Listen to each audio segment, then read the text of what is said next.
وزیر نے حیرت سے اس کی طرف دیکھا اور پوچھا، آپ نے کیسے اندازہ لگا لیا میں کون ہوں اور میرا مسئلہ کیا ہے؟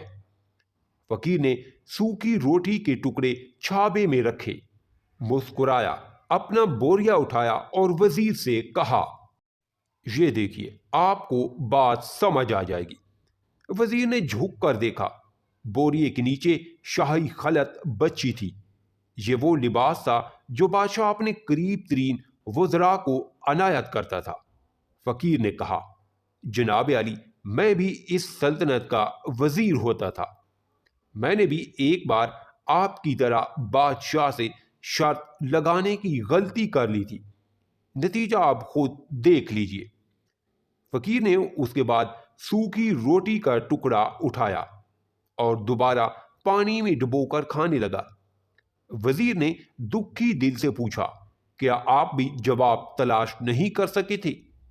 فقیر نے کہکا لگایا اور جواب دیا، میرا کیس آپ سے مختلف تھا۔ میں نے جواب ڈھونڈ لیے تھے، میں نے بادشاہ کو جواب بتائے۔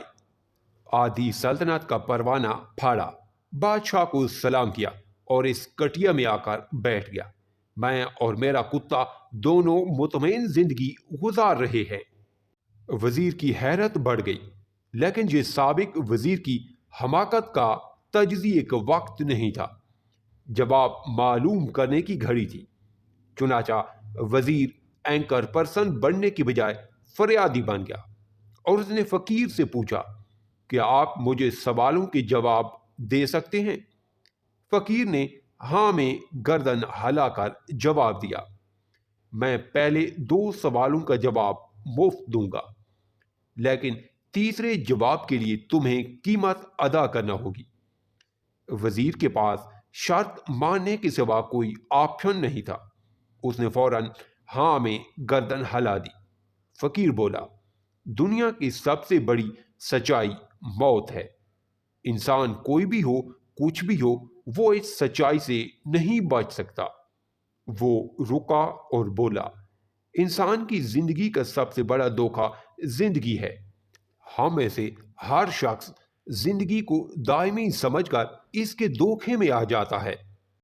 فقیر کے دونوں جواب ناقابل تردید تھے۔ وزیر سرشار ہو گیا۔ اس نے اب تیسرے جواب کے لیے فقیر سے شرط پوچھی۔ فقیر نے کہکا لگایا، کتے کے سامنے سے دودھ کا پیالہ اٹھایا اور وزیر کے ہاتھ میں دیا اور کہا، میں آپ کو تیسرے سوال کا جواب اس وقت تک نہیں دوں گا جب تک آپ یہ دودھ نہیں پیتے۔ وزیر کے ماتھے پر پسینہ آ گیا۔ اس نے نفرت سے پیالہ زمین پر رکھ دیا۔ وہ کسی قیمت پر کتے کا جھوٹا دودھ نہیں پینا چاہتا تھا۔ فقیر نے کندھے اچکائے اور کہا، تمہارے پاس اب 2 راستے ہیں، تم انکار کر دو اور شاہی جلاد کل تمہارا سر اتار دے، یا پھر تم یہ آدھ پاؤ دودھ پی جاؤ اور تمہاری جان بھی بچ جائے اور تم آدھی سلطنت کے مالک بھی بن جاؤ۔ فیصلہ بہرحال تم نے کرنا ہے۔ وزیر مخمصے میں پھنس گیا۔ ایک طرف زندگی اور آدھی سلطنت تھی اور دوسری طرف کتے کا جھوٹا دودھ تھا۔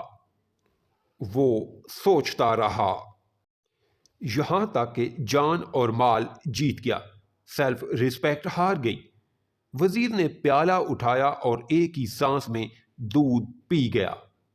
فقیر نے کہکا لگایا اور بولا، میرے بچے، انسان کی سب سے بڑی کمزوری غرض ہوتی ہے۔ یہ اسے کتے کا جھوٹا دودھ تک پینے پر مجبور کر دیتی ہے، اور یہ وہ سچ ہے جس نے مجھے سلطنت کا پروانہ پھاڑ کر اس کٹیا میں بیٹھنے پر مجبور کر دیا تھا۔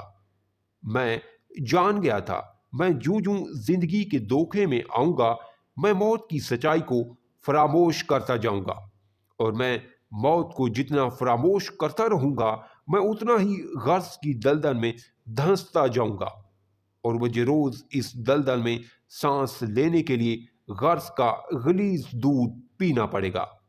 لہذا میرا مشورہ ہے، زندگی کی ان تینوں حقیقتوں کو جان لو۔ تمہاری زندگی اچھی گزرے گی۔ وزیر خجالت، شرمندگی، خود ترسی کا تحفہ لے کر فقیر کی کٹیا سے نکلا اور محل کی طرف چل پڑا۔ وہ جوں جوں محل کے قریب پہنچ رہا تھا، اس کے احساس سے شرمندگی میں اضافہ ہو رہا تھا۔ اس کے اندر ذلت کا احساس بڑھ رہا تھا۔ وہ اس احساس کے ساتھ محل کے دروازے پر پہنچا۔ اس کے سینے میں خوفناک ٹھیس اٹھی۔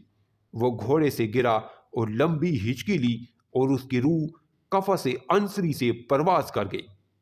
ہمیں کسی دن کسی ٹھنڈی جگہ پر بیٹھ کر زندگی کے ان بنیادی سوالوں پر ضرور غور کرنا چاہیے۔ ہمیں یہ سوچنا چاہیے، ہم لوگ کہیں زندگی کے دھوکے میں آ کر غرض کے پیچھے تو نہیں بھاگ رہے؟ ہم لوگ کہیں موت کو فراموش تو نہیں کر بیٹھے؟ ہم کہیں اس کہانی کے وزیر تو نہیں بن گئے؟ مجھے یقین ہے ہم لوگوں نے جس دن یہ سوچ لیا، اس دن ہم غرض کے ان غلیظ پیالوں سے بالاتر ہو جائیں گے۔ دلچسپ اور سبق آموز سٹوری سننے کے لیے میرے چینل کو سبسکرائب ضرور کیجیے گا۔